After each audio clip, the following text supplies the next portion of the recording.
വിശുദ്ധ മത്തായി എഴുതിയ സുവിശേഷം അദ്ധ്യായം 13 24 മുതൽ 30 വരെയുള്ള വാക്യങ്ങൾ. കളകളുടെ ഉപമ. മറ്റൊരു ഉപമ അവൻ അവരോട് പറഞ്ഞു.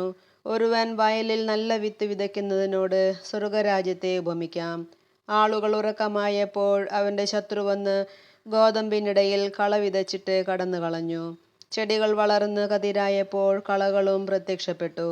വേലക്കാർ ചെന്ന് വീട്ടുടമസ്ഥനോട് ചോദിച്ചു, യജമാനനെ, നീ വയലിൽ നല്ല വിത്തല്ലേ വിതച്ചത്? പിന്നെ കളകളുണ്ടായത് എവിടെ നിന്ന്? അവൻ പറഞ്ഞു, ശത്രുവാണ് ഇത് ചെയ്തത്.